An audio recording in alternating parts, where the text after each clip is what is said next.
Bom dia a todos. Antes de mais, gostaria de agradecer a possibilidade de estar aqui à Isabel Ramos e ao professor Eduardo Franco e dizer que é um gosto enorme, eu sendo da área do património, estar a comunicar num espaço tão bonito e tão agradável como este, que é este teatro.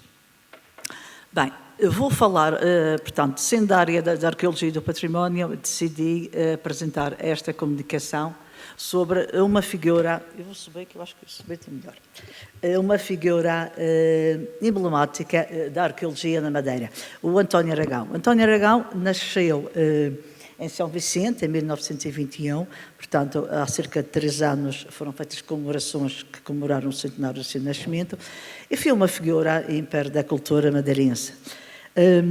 Nos anos 80, o Jorge Marcos da Silva fez-lhe uma entrevista, e ao introduzir essa entrevista, ele dizia que muito poucas vezes se encontra uma personagem com uma atividade tão dispersa, tão rica, tão generalizada e utopicamente tão profissionalmente especializada.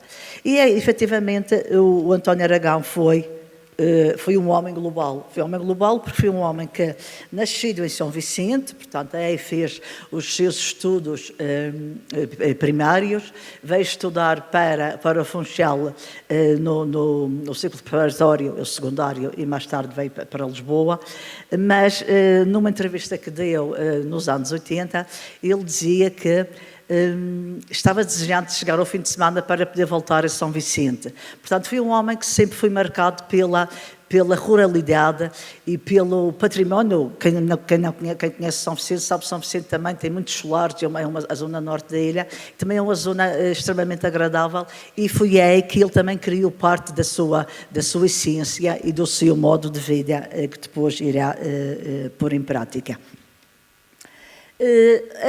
Foi pioneiro da arqueologia madeirense, mas antes de falar propriamente do papel dele, eu gostaria só de destacar alguns momentos-chave da arqueologia da Madeira, que precisamente começou em Machique, o primeiro lugar onde chegaram os descobridores, no redescobrimento da Madeira, portanto, 1920, aquela polémica que se coloca em termos históricos, e foi precisamente aí que, no século XIX, precisamente no local onde se erigiu a primeira capela, no local onde teriam chegado os primeiros descobridores e onde, cerca de um século antes, teriam vivido o seu amor, pelo menos, mas durante pouco tempo, o Roberto Machim e a Ana da Arfeia, portanto, uma das lendas que nós temos ligadas a Machique e ligadas ao início do povoamento da ilha. E em 1815, o Robert Pates, que era um comerciante de vinhos no Funchal e também era arquiteto ou engenheiro, foi para Machique para fazer as obras de recuperação da Capela dos Milagres, que tinha sido destruída quase totalmente pela grande aluvião de 1803, que, portanto, fez muito estrago, quer em Machique, quer no Funchal.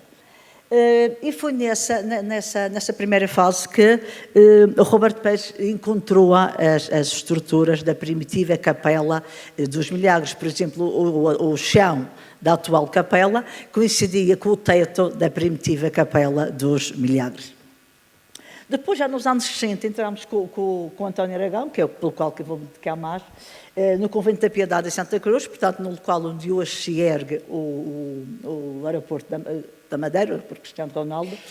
Já nos anos 70 temos a única referência mais importante da arqueologia subaquática na região, portanto, quando o Robert Stanwick, no fundo um caçador de tesouros, vem até o Porto Santo e explora o galeão Slotarudos, que era um dos barcos da Companhia das Índias Orientais, e que encontrou um grande espólio, nomeadamente moedas, peças em ouro, e que depois acabou por levá-las. Hoje em dia existe muito pouco material que está no Museu de Colombo, no Porto Santo.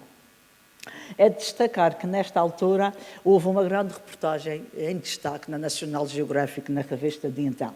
Já nos anos 80, também no século XX, nos anos 80, temos na Casa Colombo, novamente uma intervenção na Casa Colombo, e nos anos 80 também, mas já na Ilha da Madeira, na Madalena do Mar, temos uma história muito interessante, que também é um dos momentos interessantes da arqueologia madeirense, que foi precisamente quando o Leopoldo, que nosso, que eu não consigo dizer o nome dele, era um estudioso polaco que veio à procura do túmulo de Ladislau Varnense. Ladislau IV era o rei da Polónia, que desapareceu numa batalha, tipo o nosso rei Dom Sebastião. E então há referências, quando ele desapareceu na batalha, aparece uma personagem nobre na Madeira, que coincide, dizem alguns estudos, coincide com a figura desse rei. Alguns frades teriam encontrado na cidade do Funchal, portanto, e teriam questionado por que razão ele não voltaria ao seu país. E, infelizmente, ele vivia na Madalena do Mar, casou com uma moça de origem nobre e tinha cismarias e terras na Madalena do Mar. E, na altura do rei Dom Afonso V, ele foi chamado à corte. E na viagem que fazia para vir para o Funchal apanhar o barco, ele tem o cabo Girão, portanto, foi apanhado por uma derrocada e morreu. Portanto, nunca chegámos a saber o verdadeiro origem, o mistério desta figura. Depois, fez até parte, e eu, quando fiz a minha tese de mestrado, fiz um jogo, As Pedras que Falam, e ele era a personagem principal desse jogo, que eu fiz, um jogo de arqueologia. Já nos meados dos anos 80, temos a primeira intervenção com forte componente científica, portanto, com orientação do casal Varela Gomes e também do professor Riqueirita, nas casas de João Esmeraldo, no Funchal. Nos anos 90 é criado o Gabinete de Arqueologia da Câmara Municipal do Funchal, com a colega Clara, fazem-se intervenções no Funchal e em Santa Cruz. Em 98, no final dos anos 90, é criada a ARCAS, portanto, uma Associação de Património e Arqueologia, da qual eu sou presidente, e já no século XXI, em 2004, é criado o CEAM, o Centro de Estudos de Arqueologia Moderna e Contemporânea, que neste momento é a associação que tem desenvolvido mais trabalho em termos arqueológicos. Nós somos mais de bastidores. Mas, propriamente, falar do António Aragão é falar também do Convento da Piedade. O Convento da Piedade ficava no local onde hoje se ergue o aeroporto da Madeira, como eu já disse, e foi mandado construir por agora falta uma expressão. Foi mandado construir no século XVI e até o século XIX foi um importante convento franciscano. Em 57, o António Aragão, sabendo das obras que iam ocorrer de construção do aeroporto, pediu à Direção-Geral de lá na Madeira que se fizessem prospeção para ver o que é que poderia aparecer ali. Efetivamente, fez prospeção lá no espaço, encontrou os alicerces do antigo convento e realizou uma elaborada planta. Esses estudos estão disponíveis no Arquivo Regional da Madeira. E desse espólio exumado foram encontradas um grande conjunto de cantarias lavradas da porta lateral da igreja, do arco triunfal também, e, sobretudo, materiais azulejados. Portanto, um grande conjunto de azulejos hispano-árabes que estão depositados no Museu Quinta das Cruzes. Estes trabalhos foram extremamente importantes para a arqueologia madeirense, porque, no fundo, marcam o primeiro estudo quase, não puramente, mas quase cientificamente conduzido. Esta é uma das fotos que foi possível obter, portanto, as antigas estruturas do antigo convento de Nossa Senhora da Piedade, que existia, então, em Santa Cruz. Na mesma altura, a Direção-Geral do Distrito Autónomo do Funchal, que era como se denominava na altura, em junho de 1961, publicou no seu boletim este artigo. Portanto, era uma foto que mostrava as estruturas do antigo convento e também falava um pouco do trabalho de prospecção do António Aragão, bem como fazia referência às estruturas encontradas e ainda aos materiais exumados, como eu referi anteriormente. Ainda ligado à arqueologia, temos outro facto importante, que para mim tem um significado muito especial, já vou explicar porquê, que foi a criação do Parque Arqueológico do Museu da Quinta das Cruzes. Já em 1915, a Câmara Municipal do Funchal tinha a ideia de criar um espaço, um parque arqueológico no Convento de Santa Clara, de modo a poder reunir num espaço, conduziam eles coleção de elementos pétreos, portanto, vários, portanto, portais, gárgulas, várias fontes em cantaria, que teriam sido retiradas de monumentos que foram demolidos, entretanto, com alteração na própria cidade, alteração da urbanidade da própria cidade, e nessa altura teria uma ideia. Portanto, no entanto, esse facto nunca foi consumado. Em 56, Aragão propõe a criação do Parque Arqueológico, precisamente no Museu Quinta das Cruzes.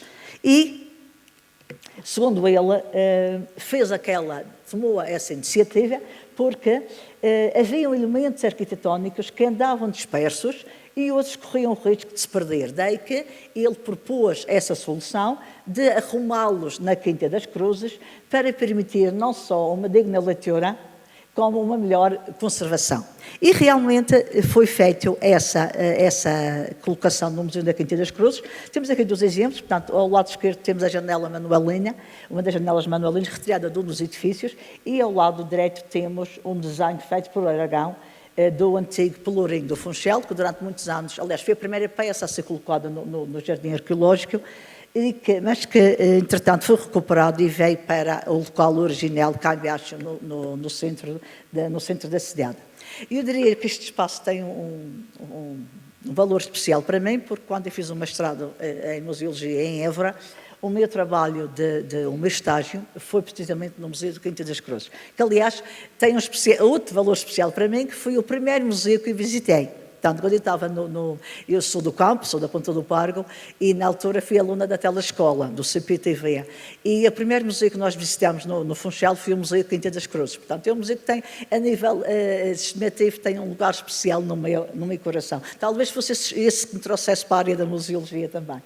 E quando fiz esse estágio, portanto, eu fiz um levantamento de todo o material lá existente, portanto, temos túmulos, temos esses elementos, temos arcos triunfais, temos gárgulas, temos fontes, temos uma série de materiais, e então, tendo em conta esse espólio, eu tentei e criei um projeto que pretendia dar maior coerência à coleção exposta, e também a própria área expositiva, espalhar ao longo do jardim, que é um jardim muito interessante, e então criei vários núcleos temáticos, que era a temática tumular, portanto que havia muitos túmulos, temática brazonar, portanto muitos brasões de casas antigas, temática religiosa, portanto pias, batismás, cruzes dos frontais das igrejas, e também a arquitetura civil, portanto também portais, portanto, por exemplo, uma das portas que tem lá é do antigo, da escola médico-cirúrgica que existia no Funchal.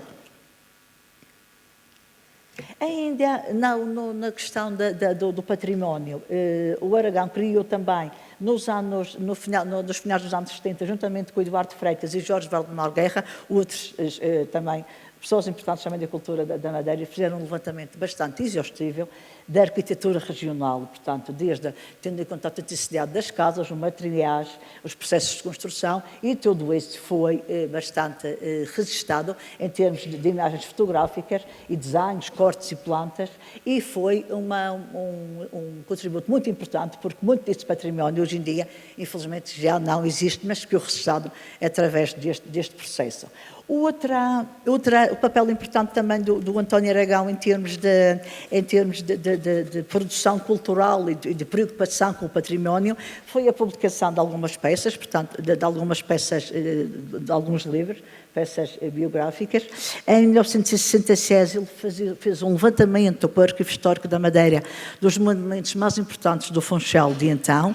Em 1970 publica a primeira edição da História do Funchal, e ele publica, já nos anos 80, a segunda edição revista e aumentada, e publicou também um livro sobre o Museu Quinta das Cruzes, pelo qual foi responsável durante uns anos.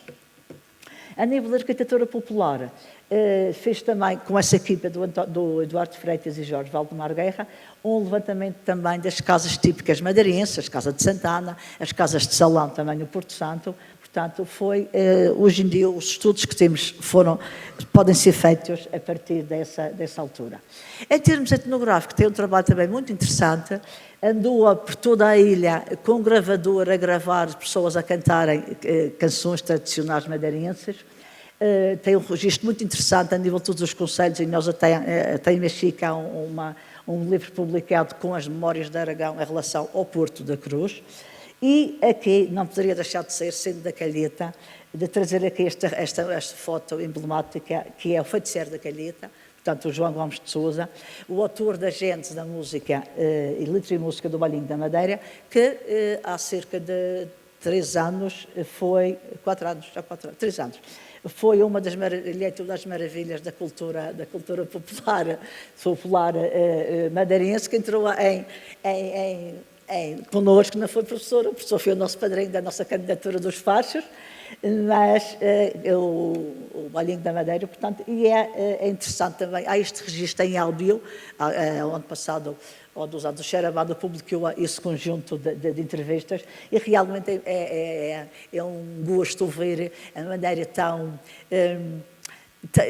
popular. Portanto, o Dr. António Aragão, com toda a sua experiência, a sua cultura, o seu conhecimento, ele chegava para as pessoas: então, Senhora Maria, que canção é que cantava para fazer isto ou para fazer aquilo? Portanto, ele conseguia, pessoas que às vezes tinham um certo receio em falar, ele conseguia chegar a elas e conseguia, realmente, há esse grande levantamento a nível etnográfico e a nível de canções e tradições populares que ele fez.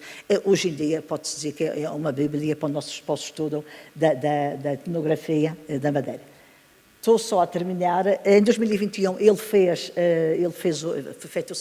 celebrado o centenário do seu nascimento. Portanto, foram feitas uma série de iniciativas com o intuito de celebrar, conhecer e dialogar sobre o António Aragão. Portanto, eu escolhi este papel, este cartaz, que nos diz muito. Portanto, eu assisti àquelas conferências palavrando sobre história, arqueologia e museologia, que são as 3 minhas maiores paixões. E agora estudos globais também. O feiticeiro da Calheta. Mas posso... O público não pode ter perguntas. Estamos a terminar. Não. Mas não podemos ser indisciplinados. O feiticeiro da Calheta era um poeta popular analfabeto que não sabia escrever e tinha uma grande capacidade mnemónica. Portanto, ele pensava de noite e no outro dia pedia a uma pessoa, primeiro a um amigo e depois mais tarde à filha, para escrever, e depois vinha para o Funchal vender na chamada literatura de cordel. Só isto, terminei. Grata a todos, obrigada por tudo. Obrigada. E só esta frase para terminar mesmo. Na altura das comemorações do centenário, Graça Alves, diretora dos serviços de museus da Madeira... Oi? Foi? Juro que não fui eu. Estava só a acabar só para terminar. Não foi eu, Paulo. Não. Aragão, sendo um homem tão complexo, foi um homem que tocou várias artes e tocou várias experiências. Conseguiu abrir caminhos de liberdade para artistas, poetas de todos os países. Só mesmo para finalizar. O António Aragão, portanto, a mulher do nosso grande e para mim um adorado autor, Rui de Carvalho, era irmã do António Aragão. Portanto, a Madeira, até o Rui de Carvalho esteve lá recentemente, portanto, esta globalização também existe em termos familiares. Obrigada. Muito obrigada.